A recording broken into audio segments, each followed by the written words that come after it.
अस्सलाम वालेकुम रहमतुल्लाहि बरकातुहू। आज मैं सेकेंड बीकॉम बार बीबीएम फोर्थ सेमेस्टर के लिए रखी गई हुई निसाबी किताब सरमाए अदब में जो चौथा सबक है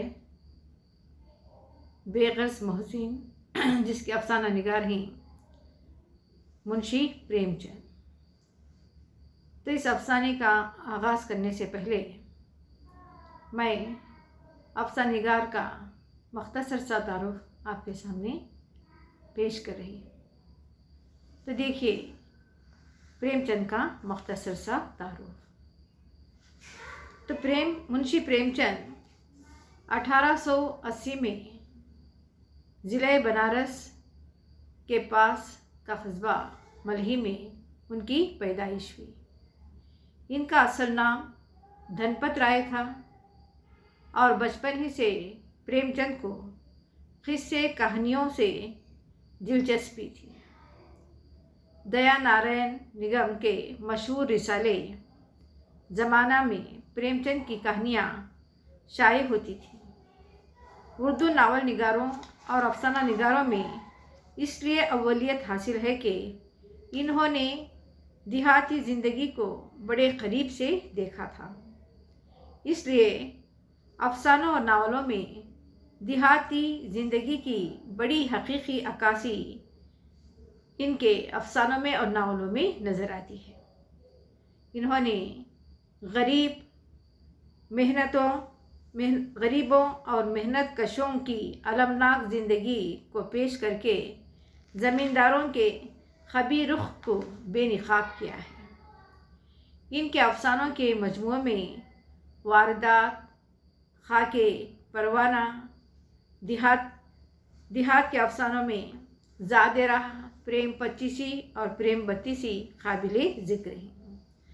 और इनकी नावलों में गोशे आफियत, मैदान अमल, चौगान हस्ती, गौदान, निर्मला और बेवा वगैरह जैसी मशहूर नावलें हैं जिसमें हमको समाजी ज़िंदगी का अक्स नज़र आता है। और ये तमाम जो नावलें उनकी बेहद ही मकबूल नावलों में से शुमार की जाती हैं और इन नावलों को मकबूलियत भी हासिल हुई। तो 8 अक्टूबर 1936 को बनारस में प्रेमचंद का इंतकाल हुआ। ये मख्तसर सा तारुफ अफसाना निगार का है। और प्रेमचंद का जो लिखा हुआ अफसाना है जिसका नाम है बेगर्ज मोहसिन। तो बेगर्ज का मतलब ये है कि कोई शख्स जो बग़ैर किसी गर्ज के किसी की मदद कर सके। तो ऐसे ही एक शख्स की कहानी को यहाँ पर पेश कर रहे हैं और अफसाने का तज़िया यह है कि प्रेमचंद एक ऐसे शख्स की खूबियों को बयान किया है जो किसी पर एहसान करने के बावजूद बदले में एहसान लेना नहीं चाहता। वो दूसरों की मदद करता है लेकिन जताना नहीं चाहता। और जिस तरह की मिसाल के तौर पर कहते हैं कि नेकी कर दरिया में डाल। अगर किसी को हम अगर खैरात भी करते हैं तो एक हाथ से दूसरे हाथ को तक भी पता चलना नहीं चाहिए। तो एक ऐसा शख्स है जो किसी की मदद करना चाहता है बग़ैर किसी गर्ज के, बग़ैर किसी मतलब के। तो ऐसे शख्स की कहानी जो किसी की मदद करता है जो कि बिना मतलब के, किसी से गर्ज नहीं है, बेगर्ज मोहसिन है। तो इसी शख्स की कहानी को यहाँ पर ही पेश किया है। तो कहानी की शुरुआत इस तरह से होती है कि सावन का महीना था। रेवती जो चिंता मन की बीवी थी और ये पंडित जी पहले पहल सरस्वती की पूजा किया करते थे, लेकिन उसकी पूजा में इनको ज़्यादा नफ़ा ना हुआ। तो ये देखकर उन्होंने लक्ष्मी देवी की मुजावरी करना शुरू कर दी। और उनका कारोबार क्या था? लेन देन का कारोबार था। मगर दूसरे महाजनों के खिलाफ ख़ास हालतों के सिवा 25% से ज़्यादा सूद लेना मुनासिब ना समझते थे।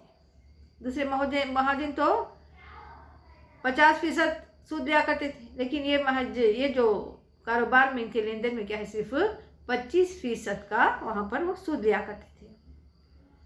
तो एक दिन रेवती जो चिंतामन की बीवी थी, उसके 2 बच्चे थे, एक लड़का और दूसरी लड़की। तो सावन का महीना था, गांव में मेला लगा हुआ था।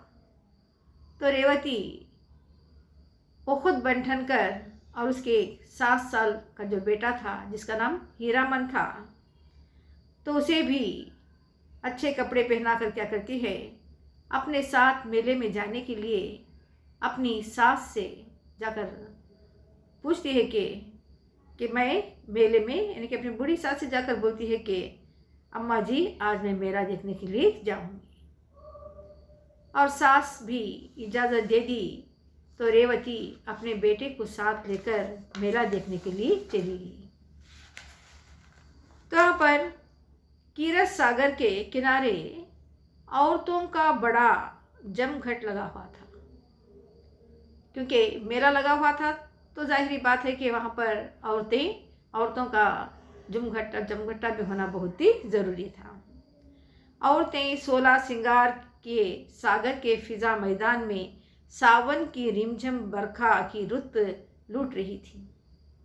शाखों में झूले पड़े हुए थे, कोई झूला झूलती थी तो कोई गाना गाती थी, कोई सागर के किनारे बैठी लहरों से खेलती थी। और ठंडी ठंडी खुशगवार जो पानी की हल्की फुहार पहाड़ियों की निखरी हुई हरिया दिल लहरों के दिलफरेब झटकोले मौसम को तो वह शिकन बनाए हुए थे। तो अफसाना निगार जो भी सावन के महीने की इस बहार को यहाँ पर ही पेश कर रहा है। तो इस सावन के महीने में मेला लगा हुआ है और औरतें बच्चे सारे वहाँ पर ही जमा हुए हैं और हर एक के चेहरों पर खुशी और मुस्कुराहट की लहरें दौड़ रही थी। तो आज यहाँ पर गुड़ियों की भी विदाई थी। गुड़ियाँ अपनी ससुराल जाएंगी